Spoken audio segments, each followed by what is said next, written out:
Wanita ini berteriak histeris dan meluapkan emosinya setelah mendapati AN, suaminya, tengah berduaan dengan RA, rekan kerjanya di dalam mobil.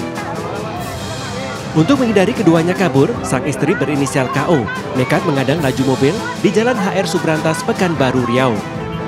Bahkan sang istri memecahkan kaca kendaraan karena keduanya tidak mau keluar dari dalam mobil.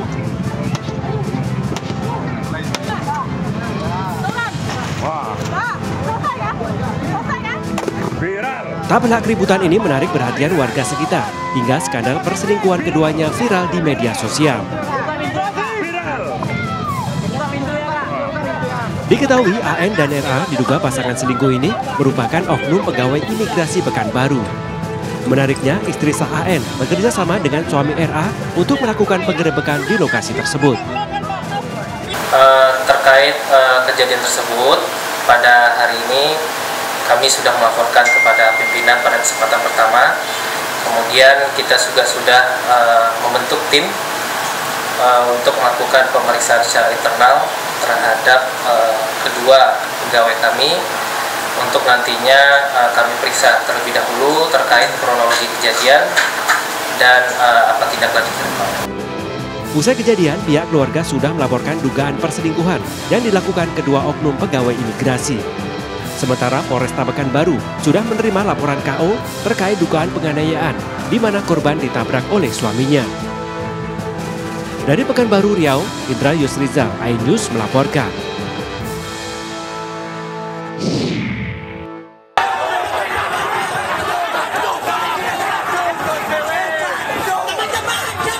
Unjuk rasa mahasiswa bertajuk Indonesia Gelap di depan kantor Dewan Perwakilan Rakyat Daerah Jawa Timur berakhir ricuh.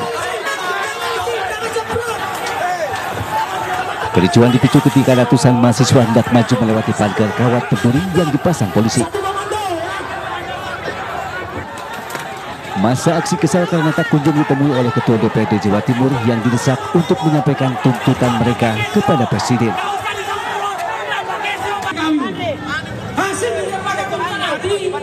Menurut Koordinator Lapangan Aliansi Jati Menggugat, Aulia Torik Akbar, aksi ini digelar sebagai respon atas kebijakan meresahkan di bawah kepemimpinan Prabowo Gibran.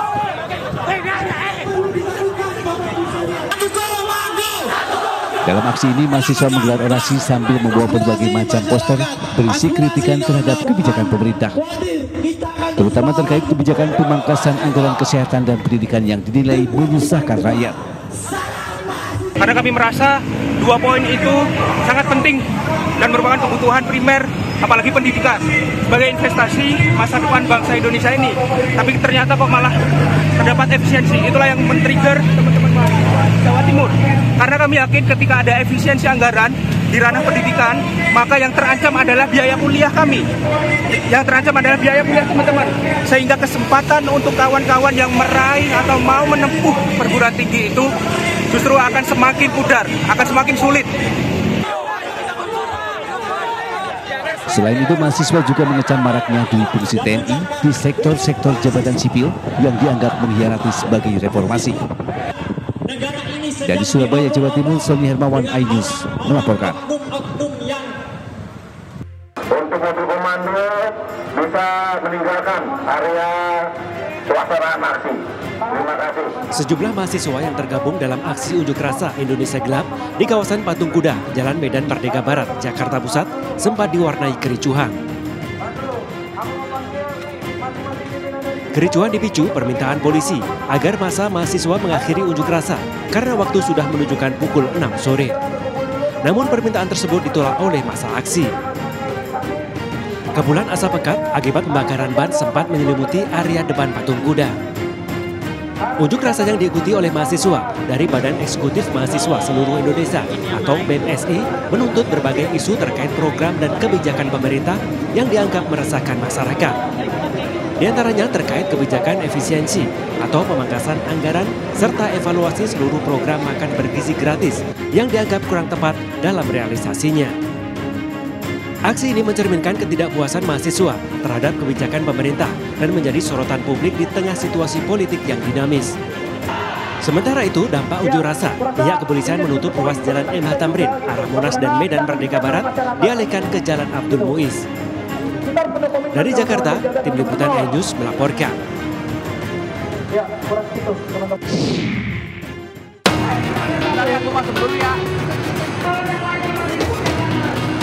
Pengemudi ojek online yang tergabung dari berbagai organisasi melakukan demo di depan kantor Kemenaker RI. Selain orasi, mereka juga melakukan offbeat massal sebagai bentuk protes. Dalam aksinya, mereka menuntut pihak aplikator wajib memberikan THR kepada pengemudi ojol dan menolak pola kemitraan yang dijanjikan fleksibilitas. Menurut mereka, fleksibilitas dalam kemitraan dianggap sebagai dalih operator penyedia layanan untuk menghindar dari kewajiban membayar THR dan hak-hak pekerja kepada pengemudi transportasi daring. Bahwa akan diberikan THR, ternyata mereka tidak hanya himbauan. Kalau tahun ini sepertinya Pak Menteri, Pak Wamen punya kepedulian terhadap driver-driver ini. Beliau akan mewujudkan cita-cita kami. Menteri Tenaga Kerja menyebut para pengemudi ojol juga berhak mendapatkan bonus berupa uang pada hari raya mendatang meski dalam bentuk bonus atau hadiah. Selain itu, Menteri Tenaga Kerja juga mempertanyakan status kemitraan dari aplikator ojol. Ya, namanya kemitraan itu seimbang dan sejajar. Nah, kalau mereka melakukan suspend, lantas mereka bikin aturan semau mereka tanpa mereka ada kesepakatan dari para driver, dia nggak bisa dong, berarti tidak sejajar, bukan namanya mitra. Makanya saya bilang, jangan-jangan negaranya yang salah kali, salah mendefinisikan, atau mereka yang salah. Yang pasti, kemitraan yang didefinisikan oleh para aplikator itu adalah salah. Sebagaimana diketahui, ojol secara masif mulai digunakan di Indonesia sejak tahun 2014. Mencampurnya ojol juga menghadirkan banyak lapangan pekerjaan. Alasannya, persyaratan yang dibutuhkan untuk menjadi mitra pengemudi tidaklah rumit. Namun belakangan banyak mitra ojol yang mengeluhkan pendapatan yang tak kunjung meningkat karena tergerus oleh potongan fasilitas aplikasi yang sangat besar. Lantas apa bedanya hubungan kemitraan dan hubungan kerja? Dari Jakarta, Tim Liputan iNews melaporkan.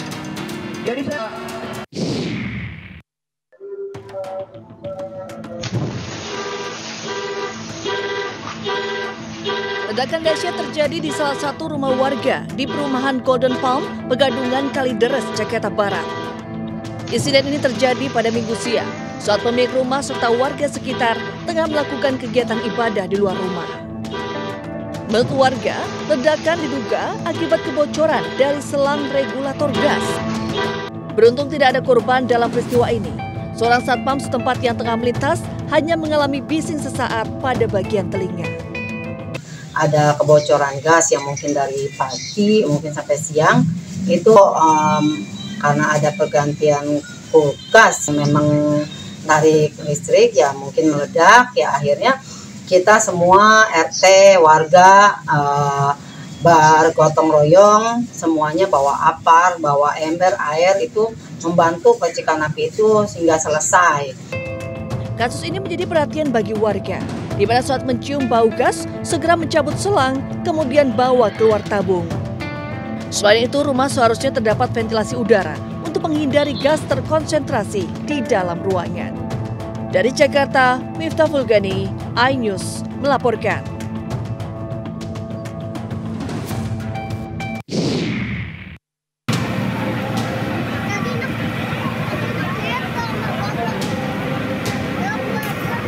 Sebuah kedai bakso di Jalan Panglima Batur, Kota Tarakan, Kalimantan Utara ini ludes dilalap si jago merah pada Senin pagi.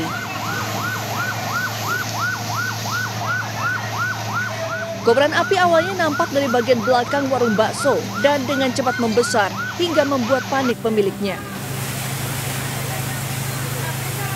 Akibat material bangunan yang mudah terbakar, kobaran api langsung merembet ke bangunan di sekitarnya, sehingga beberapa rumah dan tempat usaha lain turut terbakar.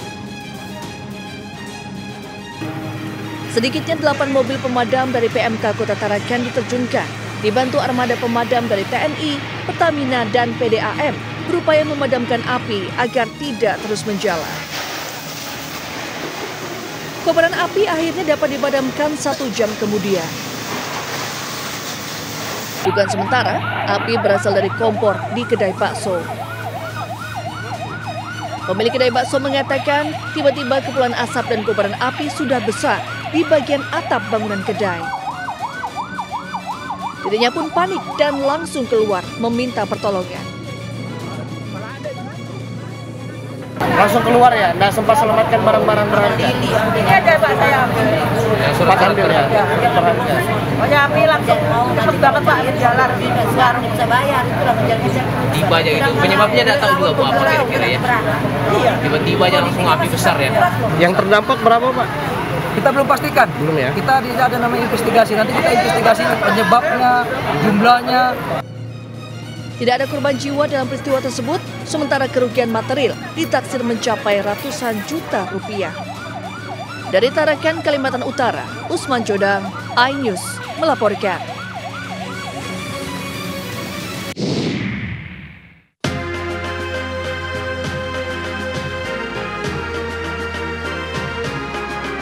Gunung Lewotobi laki-laki meletus, menyemburkan abu vulkanik setinggi 900 meter di atas puncak pada Senin pagi. Berdasarkan pantauan seismograf, gunung yang berada di Kabupaten Flores Timur, Nusa Tenggara Timur ini mengalami erupsi dengan durasi 1 menit 42 detik dengan amplitudo maksimum 14,5 mm. Kolom abu teramati berwarna kelabu dengan intensitas tebal condong ke arah timur laut. Material erupsi berupa abu dan pasir yang menyebar ke wilayah permukiman merusak atap rumah warga. Masyarakat yang terdampak abu vulkanik terpaksa mengungsi ke pos pengungsian. Sementara pos pengamatan Gunung Lewotobi laki-laki di Desa Pululera, Kecamatan Wulangitang, Kabupaten Flores Timur menyebut gunung berada pada level 4 atau status awas. Petugas meminta masyarakat mewaspadai potensi banjir lahar jika terjadi hujan dengan intensitas tinggi dan tidak beraktivitas dalam radius 6 km dari pusat erupsi. Selain itu, masyarakat diminta memakai masker guna menghindari bahaya abu vulkanik pada sistem pernafasan.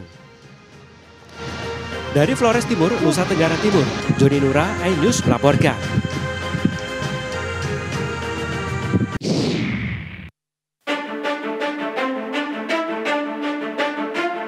Presiden Prabowo Subianto akan membuat bank emas atau bullion bank. Alasannya Indonesia belum memiliki bank emas dan kondisi itu membuat banyak emas di Indonesia mengalir ke luar negeri. Rencananya bank emas akan diluncurkan pada 26 Februari 2025 mendatang. Jadi selama ini kita tidak punya bank untuk emas kita. Tidak ada di Indonesia. Jadi emas kita banyak ditambang dan mengalir ke luar negeri. Kita ingin sekarang punya bank khusus untuk emas di Indonesia. Insya Allah kita akan resmikan tanggal 26 Februari. Dengan adanya bank emas, pemerintah membuka kesempatan selebar-lebarnya bagi perusahaan yang ingin menjalankan bullion bank tak terkecuali bagi perusahaan swasta. Program pengadaan bank emas dikebut sebab selama ini Indonesia menjadi negara yang unggul memproduksi emas namun malah tidak memiliki tempat penyimpanannya. Dari Jakarta, tim liputan iNews melaporkan.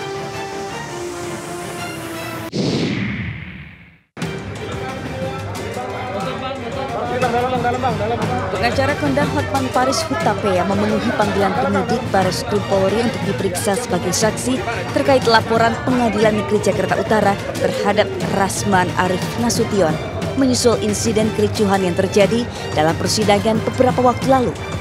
PN Jakarta Utara melaporkan Rasman dan kawan-kawan dengan 3 pasal sekaligus, yaitu perbuatan tidak menyenangkan, penghinaan terhadap pengadilan, dan menimbulkan kegaduhan dalam pengadilan.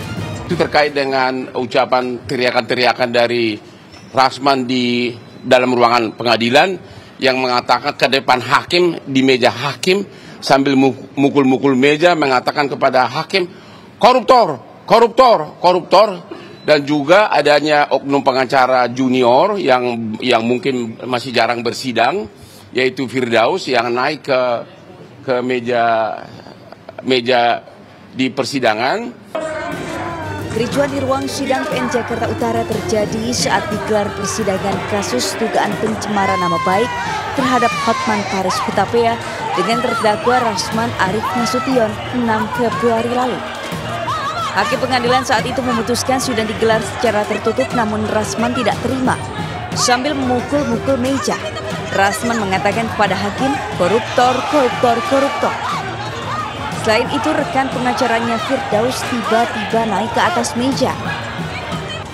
Sementara itu di tempat berbeda, Rasman datang ke Mahkamah Agung untuk meminta maaf atas sikapnya yang membuat gaduh di PN Jakarta Utara.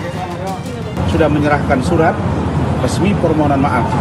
Mudah-mudahan dengan permohonan maaf ini akan disambut positif oleh Bapak Ketua Mahkamah Agung dan jajaran di bawahnya, karena ini adalah sebuah kekhilafan, kesalahan yang tentu tidak ada maksud untuk merendahkan satu lembaga dan atau penguasa, apalagi memfitnah atau mencemarkan. Seperti diketahui buntut gaduh dengan Hotman di Pengadilan Jakarta Utara, MA membukukan berita acara sumpah advokat dari Rasman Arief Nasution dan M. Firdaus Wibowo. MA menyatakan keduanya tidak lagi bisa menjalankan praktik sebagai pengacara di pengadilan. Dari Jakarta, Wenda Ari, iNews melaporkan.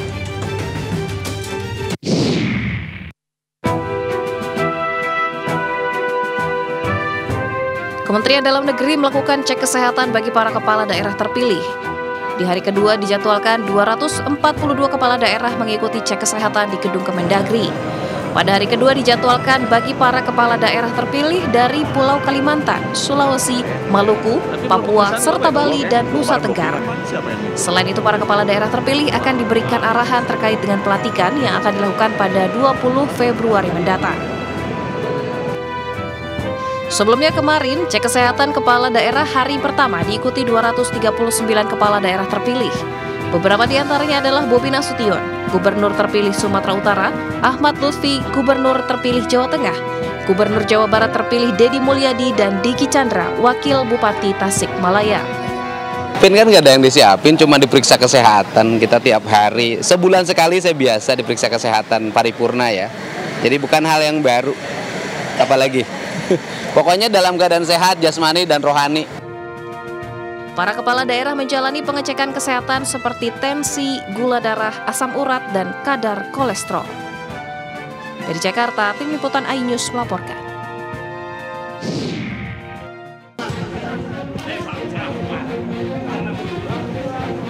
Para kepala daerah terpilih hasil Pilkada 2024 direncanakan menjalani retret atau pembekalan pada 21 hingga 28 Februari di Borobudur International Golf Country Club di kawasan Akbil, Magelang, Jawa Tengah.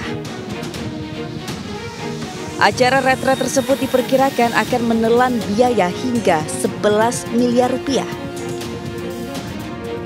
Retret atau pembekalan ini diperkirakan akan sama dengan pembekalan di Akbil, Magelang bagi jajaran Kabinet Merah Putih beberapa waktu lalu. Biaya retret para kepala daerah ini berasal dari APBN yang dikeluarkan Kemendagri. Akhirnya Kemendagri mampu untuk menanggung seluruh biaya retreat di Magelang. Biaya 11,1 miliar rupiah merupakan biaya yang dihabiskan untuk sekitar 505 peserta kepala daerah selama 8 hari. Di tengah efisiensi anggaran besar-besaran yang dilakukan Presiden Prabowo dan jajarannya, negara harus mengeluarkan uang senilai 11 miliar rupiah untuk kegiatan retret para kepala daerah. Menanggapi hal itu, Kepala Komunikasi Kepresidenan Hasan Nasbi mengklaim bahwa retret ini justru akan menghemat anggaran. Retreat ini efisienkah? Jadi gini, perintah dari Undang-Undang Nomor 23 tahun 2014, ini perintah undang-undang. Kementerian Dalam Negeri itu wajib memberikan pelatihan kepada kepala daerah yang baru terpilih itu 2 minggu. Dan ada juga perintah dari undang-undang kepada Lemhanas untuk memberikan diklat kepada kepala daerah calon-calon pemimpin itu minimal 1 bulan. Nah sekarang diklat pemimpin ini disatukan, jadi hanya 7 hari. Acara retret akan diisi dengan materi kepemimpinan, visi pemerintahan Presiden Prabowo, hingga rangkaian apel dan baris berbaris setiap paginya. Tim Liputan iNews melaporkan.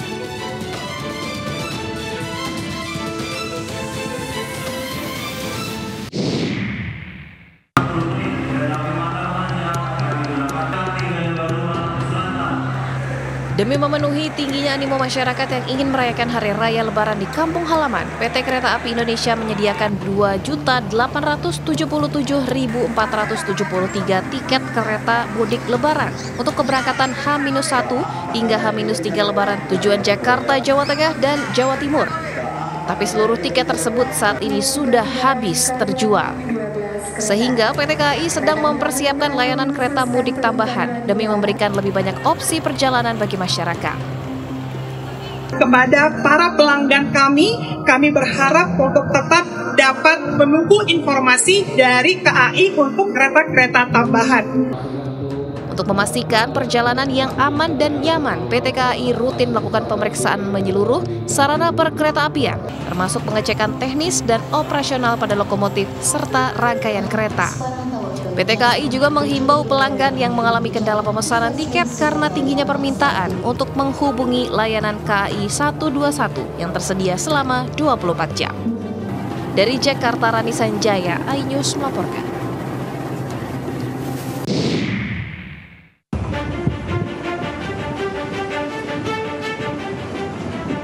Video amatir warga yang viral di media sosial merekam detik-detik menegangkan ketika kapal tongkang bermuatan penuh kayu sengon menabrak pilar jembatan Mahakam pada Minggu sore.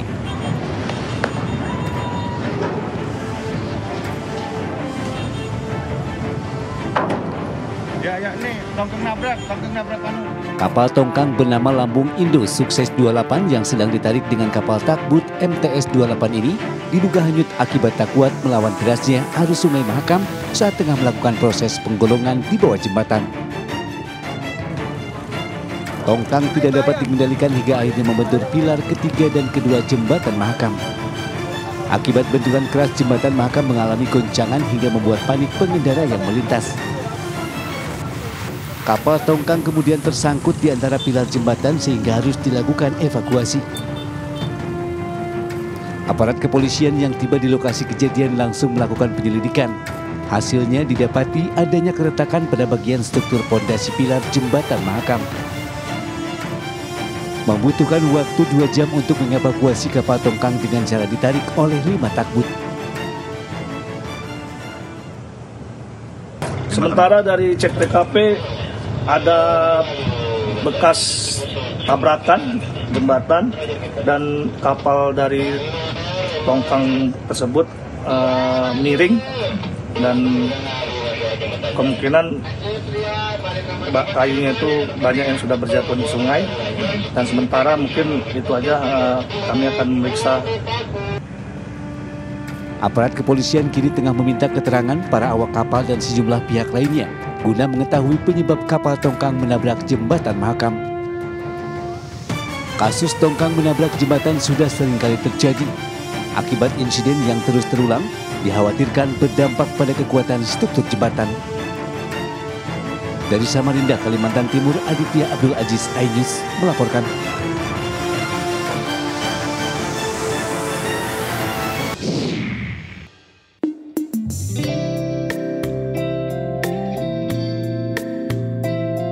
Drama musikal sinematik City of Love resmi digelar di Jakarta International Convention Center Senayan. Drama yang mengisahkan perjalanan cinta sepasang muda-mudi dengan nama tokoh Sandia dan Kala yang harus menghadapi tantangan dalam kisah cintanya lantaran hubungan mereka tidak direstui oleh orang tuanya. Dalam pementasan, sorak-sorai penonton yang terkesima sangat terlihat jelas menikmati cerita yang diperankan aktor tanah air. Ini adalah sebuah pertunjukan, performa, eksperimen sekaligus antara sinematik dan panggung, antara aktor-aktor panggung, aktor-aktor opera, aktor-aktor musikal yang ada di Indonesia dengan aktor-aktor film yang ada di Indonesia. Luar biasa sinerginya menurut saya. Jadi bukan hanya dari pertunjukannya, tapi semuanya di sini mempunyai aura yang sangat-sangat indah, yang dimana kami persembahkan sebagai anak dari bangsa ini. Anak bangsa yang melakukan semua perjuangan untuk musikal sinematik Indonesia. Pertunjukan ini melibatkan banyak tokoh seniman dan aktor ternama di Indonesia. Pertunjukan masih akan hadir hingga 16 Februari mendatang. Dari Jakarta, Nata Arman, Dimas Winardi, iNews melaporkan.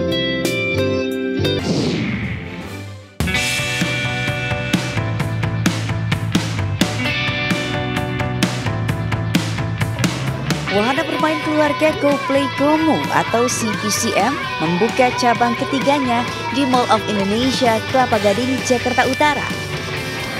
Di CPCM ada sekitar 200 jenis permainan untuk berbagai kalangan usia, mulai dari anak-anak hingga dewasa dengan ruang bermain yang luas. Nah, bagi para pecinta game arcade, bisa mencoba ratusan permainan menarik yang ada di wahana bermain ini. Setiap cabang itu memang kita gamenya ada ratusan, minimal 200 sampai ada yang 300-an permainan arcade game. Jadi memang mau membawa suasana baru untuk dunia arcade di Indonesia.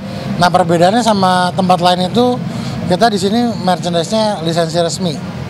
Lisensi resmi dari mana? Dari Disney, DC, terus Warner Brothers, Nickelodeon, dan banyak lagi. Tak sekedar menikmati berbagai permainan, pengunjung juga berkesempatan mendapatkan hadiah dan merchandise eksklusif. Dari Jakarta, Muharlin, Muhammad Zulkarnain, iNews melaporkan.